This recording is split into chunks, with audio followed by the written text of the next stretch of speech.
After being frequently requested by the Proteus community, the R307 fingerprint sensor library is finally here and ready to use in your projects. The R307 is one of the most widely used optical fingerprint sensors in embedded systems. It is known for its reliability and ease of integration. It communicates with a microcontroller over UART using a structured packet-based protocol. All complex operations are handled internally. This includes image capture, feature extraction, template storage, and fingerprint matching. This Proteus model closely replicates the real R307 sensor. The fingerprint sensor Proteus library includes two useful animation controls that make simulation much more practical. Finger identity control. This is the most important feature. On the schematic, you'll see arrow buttons that let you easily choose which finger to simulate. The finger selected at the exact moment the feature extraction command runs becomes the identity of the simulated finger. Sensor graphical window. There is also a graphical representation of the sensor. A single button simulates placing your finger on the sensor. Press and hold the button to keep the finger on the sensor. Release it to lift the finger just like in real life. If you're confused about the difference between these two features, here's a simple way to understand it. There are two separate things. One chooses which finger and the other shows when the finger touches the sensor. First, I pick which finger I want using the arrow buttons. That's like choosing a person. Then I press the button to place that finger on the sensor. The system only reads the finger when I press the button. Start by connecting the fingerprint sensor module to the Arduino Mega according to the required pin configuration. Then attach a virtual terminal to the Mega to monitor serial communication during the simulation. Next, install the Adafruit fingerprint library in your Arduino IDE and open one of the provided example sketches such as the enroll example. Finally, compile the sketch to generate the corresponding hex file. After that, load the generated hex file into the Arduino Mega component and run the simulation. Once everything is set up, you can observe the interaction through the virtual terminal and verify that the fingerprint sensor library is functioning correctly. Enrolling a fingerprint requires two scans of the same finger, just like a real sensor. Start by using the arrow buttons on the schematic to select the finger you want to register. Once the desired finger is selected, go to the graphical window and press and hold the button.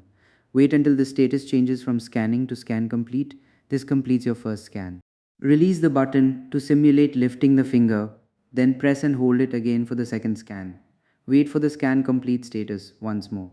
Your firmware will then combine both scans and store the template in the slot number you choose, typically between 1 and 127. This slot number becomes the permanent ID for that finger during future verification. Here, I'm selecting different fingers from the index finger to the little finger and assigning them IDs from 1 to 4. The sensor stores these fingerprints in its database file, and they remain saved even if you stop the simulation or close the project. Now let's verify these enrolled fingerprints using another example sketch from the Adafruit library.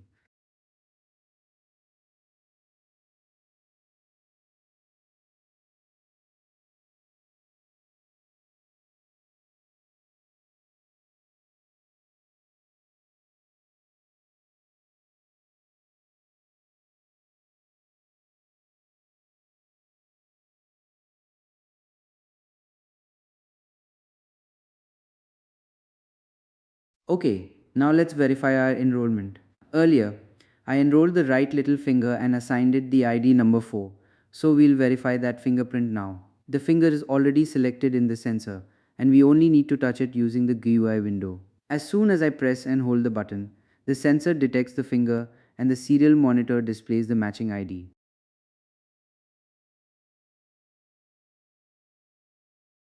Next, I'll select the right ring finger which I previously assigned the ID number 3. As soon as I scan that finger, the sensor verifies the match and the serial monitor displays the corresponding ID.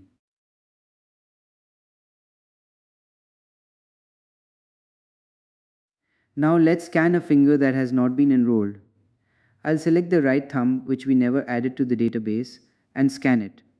Once the scan is complete, the sensor reports that the fingerprint does not match any stored fingerprint. You are not limited to just one example. You can test all the available example sketches from the library or even develop your own biometric authentication projects and simulate them within Proteus for further experimentation and learning. During the simulation, if you want to hide the graphical window, Simply place a terminal component and name it scanner, then set its state to high. This will hide the window. You can also connect a switch to that terminal, allowing you to easily hide or unhide the graphical window during the simulation. That's it for this video. I hope this fingerprint sensor Proteus library helps you build and test your projects more easily in Proteus. Thanks for watching, and I'll see you in the next video.